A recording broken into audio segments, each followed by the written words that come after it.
আসসালামু আলাইকুম বন্ধুরা। এক ভাই কসম খেয়েছেন যে আমি কোরআনে হাত রেখে কসম খাচ্ছি এই কাজ আমি জীবনও করব না। কিন্তু তিনি বলছেন কিন্তু এমন পরিস্থিতি আমার সামনে চলে এসেছে যে আমাকে ওই কাজ করতেই হচ্ছে আমাকে। ঠিক আছে, অর্থাৎ তার কসমটা ভাঙতে হচ্ছে। তো এখন তার কাফারা কি করতে হবে? তো বন্ধু, এর প্রশ্নের উত্তর আমি এই কথা বলবো, যদি আপনি এমন জিনিস ছেড়ে দেওয়ার জন্য কসম খান, হ্যাঁ, যে আপনি কসম খেয়ে নিয়েছেন যে আমি এই কাজ কখনো করব না, কিন্তু তারপরে যখন আপনি আবার এই কাজটা করলেন তখন কিন্তু আপনার কসমের কাফারা আপনার উপর লাজিম হয়ে যাবে, অপরিহার্য হয়ে যাবে। কসমের কাফারা আপনাকে দিতেই হবে। কারণ কারণ হচ্ছে কসম খাওয়ার পর কসম ভেঙে দিলে আল্লাহর কোরআনে আল্লাহ বিধান দিয়েছেন যে তোমাকে কসমের কাফারা তোমাকে দিতেই হবে। এবার কসমের কাফারা কিভাবে দিবেন, সেটা কি আদায় করলে কসমের কাফারা আদায় হবে, সেটা আমি এখন আপনাকে কোরআন থেকে বলবো। আল্লাহ তাআলা সূরা মায়েদা আয়াত নম্বর 89 বলছেন, কি বলছেন দেখুন, লা ইউআখিযুকুমুল্লাহু বিল্লাগবি ফি আইমানিকুম ওয়ালাকিন ইউআখিযুকুম বিমা আকাতুমুল আইমান ফাকাফারাতুহু ইতআমু আশারাতা মিসকিন মিন আওসাতি মা তুতিমুনা আহলিকুম আও কিসওয়াতুহুম আও তাহরাকাবাহ ফামা লাম ইয়াজিদ ফাসিয়ামু সালাসাতি আইয়াম যালিকা কাফারাতু আইমানিকুম ইযা হালাফতুম ওয়াহফাজু আইমানাকুম। আল্লাহ তাআলা বলছেন লা ইউআখিযুকুমুল্লাহু বিল্লাগবি ফি আইমানিকুম, অর্থাৎ আল্লাহ বলছেন আল্লাহ তাআলা তোমাদেরকে তোমাদের অনর্থক অর্থাৎ বেহুদা কসমের ব্যাপারে তোমাদেরকে গ্রেফতার করবেন না।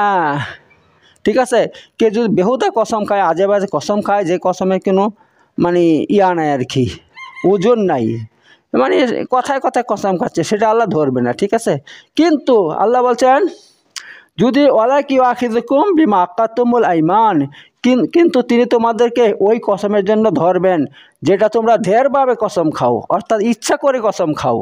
যারা ইচ্ছা করে কসম খাবে তার জন্য আল্লাহ তাআলা তাদেরকে গ্রেফতার করবেন। আর সুতরাং এখন আল্লাহ তাআলা বলছেন ফাকাফারাতু ইতআমু আশরাত, আচ্ছা ফাকাফারাতুহু, তো এবার তার কাফারা কি আল্লাহ বলছেন ইতআমু আশরাতা মাসাকিন, যে কী করবে তোমরা 10টা মিসকিনকে খাবার খাইয়ে দিবে। কেমন খাবার? মিন আওসাত, অর্থাৎ মধ্যম পন্থা। আল্লাহ আবার সেটা বর্ণনা করছেন, ব্যাখ্যা করছেন মা তুতিমুনা আহলিকুম, যেটা তোমরা পরিবারদেরকে নিয়ে খাও। ঠিক আছে, পরিবারকে নিয়ে তো সবাই তো আর ভালো মন্দ খায় না, সাধারণ খাবার খায়, যেরকম বাড়িতে খায় এমন 10টা মিসকিনকে খাবার খাওয়াই দিবে 2বার করে, সকাল বিকালে। ঠিক আছে, এবার আমি এখানে বলে দিচ্ছি 10টা খাবার যদি আপনাকে খাওয়াইতে না পারেন কি করবেন, 10টা মিসকিনকে প্রতিদিন কি করবেন 1.5 কেজি করে চাল অথবা গম অথবা আপনি এরকম খাবার, আপনি খেজুর 1.5 কেজি কিনে দিবেন, তা তো হয়ে যাবে। ঠিক আছে, আও কিসওয়াতু, অথবা তাতে কী করবেন কাপড় কিনে দিবেন। আও তাহরিরু রাকাবা, যদি তা না পারেন তাহলে একটা গোলাম আজাদ করতে হবে, একটা কৃতদাস আজাদ করতে হবে।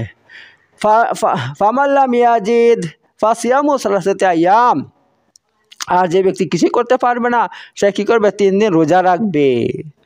যালিকা কাফারাতু আইমানিকুম, এটা হচ্ছে তোমাদের কসমের কাফারা। আল্লাহ বলছেন এটা তোমাদের কসমের কাফারা ইযা হালাফতুম, যখন তোমরা কসম খাও আর ভাঙ্গো। ঠিক আছে, এটা ওয়াহফাজু আইমানাকুম, তোমরা যদি কসম খাও তো সেটা ভেঙ্গো না, তোমাদের কসমকে হেফাজত করো। কাযালিকা ইউবাইয়িনুল্লাহু লাকুম আয়াতিহি লাআল্লাকুম তাশকুরুন, এভাবে আল্লাহ তাআলা তিনার বিধান বর্ণনা করেন লাআল্লাকুম তাশকুরুন, যাতে তোমরা কৃতজ্ঞতা আদায় করো, আল্লাহর কৃতজ্ঞতা হও। ঠিক আছে বন্ধুরা, তো বন্ধুরা আমি আপনাদেরকে বলে দিলাম এখানে কসম যদি কেউ খায় আর ভেঙে দেয় তাহলে তার কসমের মানে কাফারা আদায় করা ওয়াজিব, তার উপরে ওয়াজিব, একেবারে ফরজ, কারণ আল্লাহর হুকুম, এটা আল্লাহ বলে দিয়েছে। এই কসমের কাফারা আল্লাহ 2-3 রকমের বলে দিয়েছে। 1 নম্বর হচ্ছে 10টা মিসকিনকে খাবার খাওয়াইতে হবে। ঠিক আছে, 10টা মিসকিনকে, যদি তা না পারেন, আর সে কেমন খাবার, মধ্যম পন্থা, যেরকম আপনার পরিবারকে খাওয়াই থাকেন সেরকম 1 নম্বর। 2 নম্বর হচ্ছে আপনার 10টা মিসকিনকে কাপড় কিনে দিবেন। যদি তা না পারেন তাহলে একটা গোলাম আজাদ করতে হবে, কৃতদাস। তা না পারেন তাহলে 3 দিন রোজা রাখতে হবে, পরস্পর 3 দিন রোজা রাখতে হবে। যালিকা কাফারাতু আইমানিকুম, আল্লাহ বলছে এটা হচ্ছে তোমাদের কসমের কাফারা, ঠিক আছে। তো বন্ধুরা আমি আপনাদের বলে দিলাম। তো এই ধরনের সুন্দর সুন্দর মশলা কোরআন এবং সহিহ হাদিস থেকে পেতে হলে আপনাদের কী করতে হবে, আমার ইউটিউব চ্যানেল সাবস্ক্রাইব করে রাখতে হবে। তাহলে প্রতিদিন এমন ভালো ভালো নতুন নতুন ভিডিও আপনার মোবাইলের নোটিফিকেশনে চলে যাবে, ঠিক আছে বন্ধুরা। তা আপনার এই সমস্ত ভিডিও দেখে অনেক মশলা মশাইল জানতে পারবেন ইসলাম সম্পর্কে, কোরআন এবং সহিহ হাদিস থেকে। কারণ আমি কোরআন আর সহিহ হাদিস ছাড়া কোনো মশলার উত্তর দেই না, ঠিক আছে বন্ধুরা। তো সবাই আমার জন্য দোয়া করবেন যাতে আল্লাহ আমাকে সুস্থ রাখে, ভালো রাখে। ওকে বন্ধুরা, রাখছি, তাহলে আবার পরে কথা বলবো। আসসালামু আলাইকুম রহমতুল্লাহি ওয়া বারাকাতুহু।